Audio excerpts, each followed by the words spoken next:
Shalom, welcome to Martus Ministry. This is a prophecy and the news update. We've been covering about the artificial intelligence and the mark of the beast technology that is being implemented, and going over the scriptures and how that relates to the financial system is absolutely crucial to look into the prophecy of Revelation chapter 13, verse 16 and 17. Because you notice in verse 17 it says, "And that no man might buy or sell." This is directly talking about an economic system that is involved with this prophecy. And going into that, it's very important to note that the artificial intelligence is implemented into the social structure for the economy, and we're gonna touch on that. But first, looking into what Pope Francis had said in his encyclical. When we see Revelation chapter 13, verse 17, it talks about no man buying or selling. We obviously know that the introduction of the mark of the beast will have to come from a global political authority position. And this is the position that Pope Francis had called for in his encyclical Laudato Si in 175, where it says, "The same mindset which stands in the way of making radical decisions to reverse the trend of global warming also stands in the way of achieving the goal of eliminating poverty." And it goes on to talk about Pope Benedict XVI in a quote, talking about the social teachings of the church. And in this, he says, quote, to manage the global economy, to revive economies hit by the crisis. And he goes on to say, for all this, there is urgent need of a true world political authority. End of quote. That comes out of the Vatican. But now that global political authority that manages over the world's economy is the seat of the Antichrist. And that is what is found in Daniel 11:43, where it talks about the Antichrist. And it says, but he shall have power over the treasures of gold and of silver. And it goes on. But what Obama is doing is leading in the economic change for this new green economy, for the sustainable development on the global spectrum. And this is exactly what the Muslim world is looking for. In the Wikipedia note for the Islamic Messiah called the Mahdi, Abu Sa'id al-Khudri is quoted about the Mahdi. It says, the messenger of Allah said, quote, at the end of the time of my ummah, the Mahdi will appear. And then it goes on to say that he will give a lot of money, end of quote.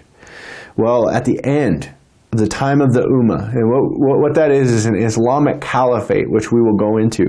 But the Mahdi is the world political leader who will come to power leading new world order, and he will be a Muslim, and that is what they're looking for. And it says in there, what they're looking for is he will give a lot of money. Well, Barack Hussein Obama and Pope Francis both have a wealth redistribution theology that they follow, and they believe in that wholeheartedly. And that's why we end up seeing the Islamic God being lined up with this man who is the Antichrist. And we see that in Daniel 11:38 and 39. It says, but in his estate shall he honor the God of forces, and a God of whom his fathers knew not he shall honor with gold and with silver and with precious stones and pleasant things. And thus shall he do in the most strongholds with a strange God, whom he shall acknowledge and increase with glory, and he shall cause them to rule over many and shall divide the land for gain. So what we do notice here is that a God whom his fathers knew not shall he honor with gold and silver and precious stones. This is talking about one with an economic power, which is that seat that the Pope Francis had called for. Now, the uniting of the Muslim world behind Obama and Pope Francis on the climate change agenda is evident when we look to these articles here. WashingtonPost.com reported in August 18th, 2015, it says, Muslim leaders support Islamic declaration on climate change. Muslim leaders and scholars of 20 countries made a joint declaration on Tuesday at a conference in Istanbul calling on Muslims and all nations worldwide to address climate change. Quote, our species, though selected to be the caretaker or steward, Khalifa on the earth, has been the cause of such corruption and devastation on it, end of quote, the statement said. And the Khalifa, that term that is there, it means the Ummah, the Caliphate. And the leader over the Caliphate is the Mahdi, and that's what they're pushing for. And in the article it says here, the declaration comes at a moment ripe for climate change discussion in the wake of President Obama's announcement of a Clean Power Act on August 13, and the declaration also acknowledges the pivotal role of other religious communities in confronting climate change, and it goes on to talk about Pope Francis and his Laudato Si. This is the direction in which the world is going, and the Muslim world is united behind this, and going into about the Ummah, the Islamic Caliphate that is working with this global climate change agenda. We see here, blueandgreentomorrow.com reported October 16, 2015, environment ministers from over 50 Muslim countries agree on, quote, Declaration for Environmental Protection, end of quote. The conference was organized by the Organization of Islamic Cooperation in conjunction with the Islamic Educational, Scientific, and Cultural Organization under the patronage of the Kingdom of Morocco. The two-day event ended with a joint declaration on environmental protection and sustainable development, calling on renewed political commitment from member states to actively pursue sustainable development goals, energy efficiency, and poverty eradication. The declaration called on all 57 OIC member states to pursue, quote, green economies, end of quote, where renewables of energy efficiency creates a new green wave of employment and income for societies. This direction, in which we see the world Islamic community uniting corporately to the sustainable development goals and in the green economies, is directly related to the implementation of the mark of the beast in the Islamic world. And Obama is the one leading in this charge. And when we go to this, it's very, very clear. CBSNews.com reported October 11, 2015, Steve Croft questions President Obama on topics including Russia's incursion in Syria, ISS, and the 2016 presidential race. And in this, he talks in an interview, and Obama talks and makes some very specific statements here, and he says, President Obama, well, Steve, I got to tell you, if you think that running your economy into the ground and having to send troops in order to prop up your only ally is leadership, then we've got a different definition of leadership. My definition of leadership would be leading on climate change and international accord that potentially we'll get in Paris. And what we see here is Obama basically boasting of his world leadership in going forward in a direction for climate change, which is the sustainable development. And in Paris, the COP21, which is a conference in order to be able to bring a resolve to the climate change crisis, where Pope Francis is leading with Obama on this.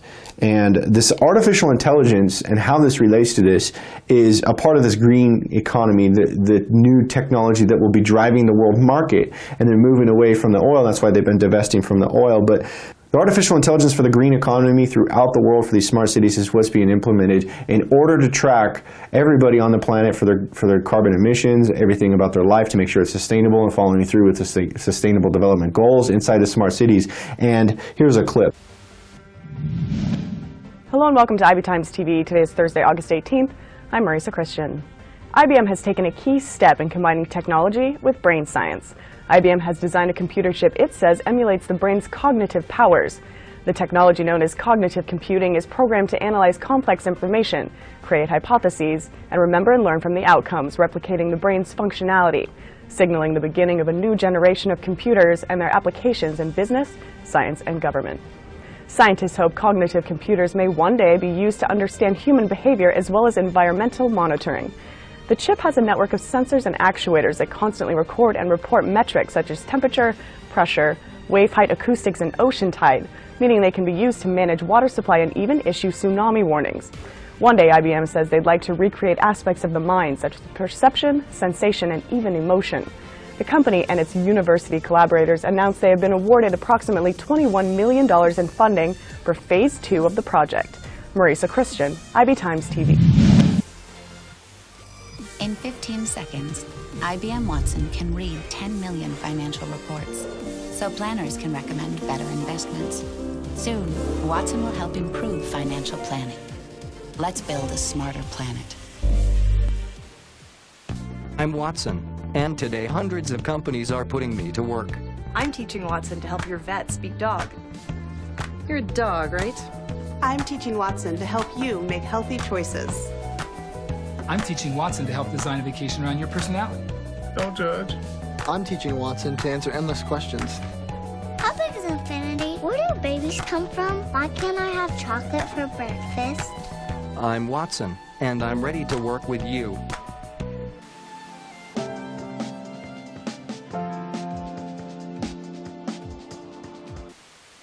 So we see that there is moves for the artificial intelligence for tracking and monitoring the Sustainable Development Goals and working towards that in the banking industry, and how you will not be able to buy, sell, or trade without that mark that integrates you into this artificial intelligence tracking system is actually right here in their own framework. You see the worldbank.org, it says here, Digital Government for Development, September 4th, 2015. The concept of digital government represents a fundamental shift in the way governments around the world are embracing their mission, from setting measurable administrative goals to improving public service delivery, from making data-driven decisions to enacting evidence-based policies, from ensuring greater accountability and transparency within government to building greater public trust. Governments are leveraging the power of information technologies in transformative ways.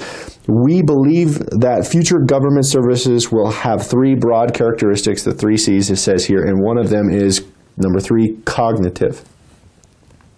Many tasks previously thought to be solely in the realm of human intelligence are being increasingly delegated to automated machines. In addition to increasing automation of physical labor, we are seeing rapid improvements in artificial intelligence, with machines being able to assess, understand, and respond to human behavior. Moreover, IBM's Watson supercomputer is undergoing tests to help physicians make complex decisions by highlighting clinical nuances that they might miss when unassisted. And it goes on to say that these developments can be exploited to provide a higher level of cognitive understanding of citizens' needs. And it says, our fascination with understanding cognitive processes exemplified by the European Commission's Funding for Human Brain project, which is attempting to emulate a model for human brain by 2023. Data pervasiveness can lead governments to better direct their development and sustainability efforts to improve living conditions, streamline service delivery, and address key development challenges such as minimizing the speed of disease and tackling climate change with technology-enabled solutions as nations transcend into a global knowledge economy. But while data plays a central role in digital government framework, present-day data has the propensity to be unreliable and suffer from gaps. It says the digital revolution is delivering an unprecedented set of tools for bolstering economic growth and productivity, generating wealth even in resource-constrained settings, and improving living conditions for all. And this is a part of the framework for the tracking, the accountability, the global management of everything in your life through the World Bank, and talking about the artificial intelligence and specifically about IBM Watson. We know that IBM is working towards a global control platform through their artificial intelligence, working with the business trade. Their name, IBM, International Business Machines, is telling in itself. And in the world trade, we see a lot going on. The Trans-Pacific Partnership recently is being talked about, and the TPP is a major framework for international trade. And the TPP region is in the area of these disputed Chinese islands. You see people disputing over this, and this just happens to be inside of the oil trade routes for the international trade routes right there in that South China Sea region. But you also see that the TPP, the Trans-Pacific Partnership, is laid out in the framework that the Trilateral Commission had been working on as well. And in this, there's no coincidence. We see that IBM is deeply involved in the free trade. We see that IBM is deeply involved with integrating the artificial intelligence to be able to track and monitor everything on the planet for their sustainable development. We see that IBM right here from their own website, from facilitating free trade, they are actually in support of the TPP, very, very closely involved with this, and there's a reason for it. IBMpolicy.com says here, IBM statement on close of Trans-Pacific Partnership negotiations, October 5th, 2015, Washington, D.C. IBM today released the following statement on the close of the Trans-Pacific Partnership negotiations, quote, IBM is pleased an agreement has been reached in the Trans-Pacific Partnership negotiations. Data is the lifeblood of the 21st century economy, and we understand this agreement contains groundbreaking provisions to safeguard the free movement of data across borders, end of quote. Now, what they're talking about is the ability to be able to integrate their artificial intelligence science inside this regional free trade plan. This is a part of it, and what they're doing is they're actually integrating Watson into their smart cities and working in the framework for the sustainable development. They're direct beneficiaries for this. And then we see IBM pushing forward into industry in the Asia-Pacific market, not just in schools, but throughout banking industries and other means in the South Pacific region in the TPP area. Now check this out, Australia. I'm just going to look at this here. IBM Australia unveils Watson Client Experience Center. Center will serve as collaborative hub for enterprises and startups. October 15, 2015. Computerworld.com.au. Thailand fighting cancer disease with supercomputer Watson, October 14, 2015. And that's from the sciencedevelopment.net. Japan, Watson has learned Japanese. We also see that banking sector in Singapore pushing forward with IBM using IBM Watson.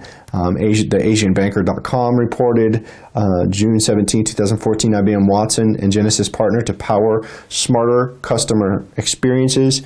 We see the smarter cities in Asia, in the Asia Pacific being promoted. IBM Watson being integrated into China. IBM Bluemix goes to China amid source code sharing reports out of eweek.com. Now, it's not just the TPP region, but this is spreading worldwide. We see it in India. You see France investing billions of euros in the smart cities in India. We see it in Africa. We see the World Economic Forum promoting the same idea of integrating this artificial intelligence into the economic system for the sustainable development and tracking of society. Look at this. The World Economic Forum.org website for the Global Agenda Council on Artificial Intelligence and Robotics 2014 says here the Global Agenda Council on Artificial Intelligence and Robotics has set itself the challenge of putting in place and coordinating an international action plan to launch and strengthen global activities on integrating the advances in artificial intelligence, robotics, and smart devices into society with all of its technical, economic, politic, and social dimensions to the benefit of society. What are they doing? They're integrating the smart technologies, the smart devices, artificial intelligence into the global economy, into the structure of all forms of the government, monitoring and surveillance, every aspect of society in order to integrate this into the new green economy that is sustainable for the climate change agenda. That is going to be the solution for the climate change agenda, as we've covered for the sustainable development, is introduction of the mark of the beast, which will track everybody. And this is why they're pushing that. And it's not just in Africa, not just all over in South Pacific. It's in everywhere. That's where they're pushing it. It's just everywhere that the sustainable development has a goal or a contract with nations is where it's going to be implemented. And that's the importance of the COP21 meeting that they're pushing, is to get everybody in agreement to follow these protocols. Now, going back to the sustainable development in the Middle East for a moment, IBM Watson has now learned Arabic, and that's being reported July 14, 2015, FoxNews.com. And this is a part of the Islamic aspect of this as well, because in that region is dominated by the OIC, the Arab League. They're working towards an Islamic goal. We see now IBM Watson being promoted into the tech field here. The National.ae, Mubadala, and IBM in venture to bring Watson cognitive computing to MENA region. July 15, 2015 says, Mubadala, the Abu Dhabi investment fund, yesterday signed an agreement with New York-based IBM to introduce the cloud-based cognitive computing technology known as IBM Watson to the Middle East and North Africa region. The two companies will work together to bring Watson service that collates and interprets data from many sources such as healthcare, retail, education, banking, and finance firms. So we see that being pushed into the Middle East region, into the area that is dominated by Islam. We've seen Obama leading the charge on that, sustainable development goals, and Muslims united behind that sustainable development. So what we have right here is a push to be able to lead the world economy by a world leader that is putting himself into the position to establish a framework for this global political change for the economy. And they're putting tons and tons of money on this. This is $280 billion in the Middle East region alone. This artificial intelligence on the international business machines is a part of the tracking systems that will ultimately be used. This is very important. This is a part of the global tracking that will be used for this new green economy. They will soon say that the implementing of the tracking of all people in the world's economy will be required for this system, for the sustainable development. And we see that this is a part of a large agenda for the global economy. CloudComputingExpo.com actually reported about all the businesses uniting behind this agenda. This is very, very big. Climate Week New York City ends with leaders confident of COP21 deal as coalition represents 6 million companies announced support. September 29, 2015. It says business and subnational leaders set out programs to cut emissions, call on negotiators to match them. And it says here, key figures who will shape the outcome of December's UN climate conference in Paris came together yesterday in New York City alongside business and subnational leaders who set out major commitments to cut emissions and call on negotiators in Paris to match their ambition. And it says here, Todd Stern, President Obama's special envoy for climate change, said, quote, "The stars are more aligned now for an historic universal agreement in Paris that they have ever been. So let's work together, keep our eyes on the prize, and let's get this done." End of quote. This is very telling. 6 million businesses or companies around the world are uniting behind the COP21. President Obama's special envoy on climate change is just promoting this right there, and right there with them is IBM Watson, Big Data to the Cloud representatives. Ashley Hathaway's there, and so they're working on this together. They're all in the same direction. They're pushing towards the unification of all the world market through the artificial intelligence, the tracking of every aspect of society. And IBM is definitely involved with this as the artificial intelligence that will be tracking the implants, the mark of the beast, in which they will call for later. But just to look at that, so that way that it's very clear that there's no ambiguity on the scripture when it talks about no man being able to buy or sell. This is obviously having to do with an economic system, and in order to buy or sell in this economic system, they're going to introduce this mark so you can be tracked and have your global tracking in the economy. And that's a part of their new world order. And so we know that the scripture has told us that no man will be able to buy or sell without the mark. We know that all of the mark's attributes are found in the Sustainable Development Framework. We know they're going to introduce the mark of the beast as the solution for the sustainable development. You will not be able to buy or sell inside their system, and they're setting that system up. It's already set up. They're integrating it even further into society on an individual level at the quickest speeds. It's in effect right now, and they're going to reveal that mark of the beast soon. So we're just making this video so that way that people are aware. It's a lot of information, but do your research and do check this out. What we're saying, it's absolute. The links will be in the archive. This information is there for all of us to be able to see. So hopefully this equips somebody out there to be able to share. And this stuff is very real. We're looking at the mark of the beast technology being integrated through the economic system, so that way that no man might be able to buy or sell without that mark. So stay alert, stay watch. This is Martus Ministry, Prophecy in the News. Shalom.